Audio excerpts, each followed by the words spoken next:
মন্ত্রণালয়ের মাননীয় প্রতিমন্ত্রী মহোদয় আমরা অশেষ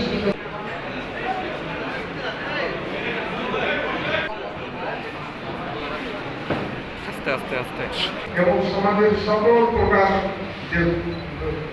প্রতিটি ক্ষেত্রে তারেক রহমান যেভাবে বাংলাদেশকে আলোকিত বাংলাদেশ করতে চাচ্ছেন,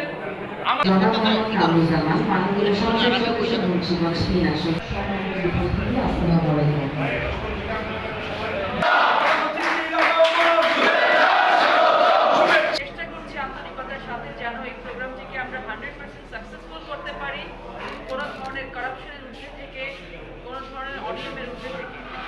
এবং সেই জন্য আজকে আমার সাথে এই মঞ্চে যারা বসে আছেন জানে পাবে তাদের সহযোগিতা সব থেকে বেশি জরুরি। আমরা ইতিমধ্যে ফ্যামিলি কার্ডের দায়িত্ব পালনে অবহেলার জন্য আমাদের মন্ত্রণালয়ের 8 জন কর্মকর্তাকে সাসপেন্ড করেছি, কারণ তাদের ভেতরে কিছু অবহেলা ছিল। No compromise.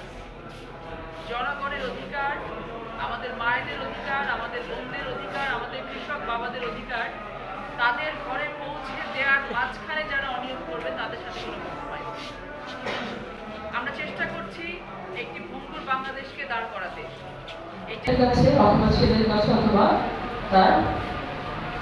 আপনি যত উন্নয়ন করেন না কেন, যত উন্নতি নিয়ে আসেন না কেন, ঘরে ঘরে যদি মাদকাসক্ত সন্তান থাকে কোনোভাবেই সে উন্নয়ন কাজ দেবে না। সন্তানের প্রতি নজর রাখুন, সন্তান কি করছে।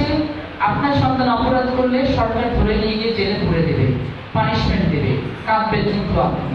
এজন্য আপনার সন্তানের দেখভাল আপনি করুন, সরকার এটা করবে ইনশাআল্লাহ। কারণ আপনার সন্তান যদি বোঝা আপনার জন্য হয়, দেশের জন্য বোঝা, আর আপনার সন্তান যদি সম্পদ আপনার জন্য হয়, দেশের জন্য কিন্তু সম্পদ।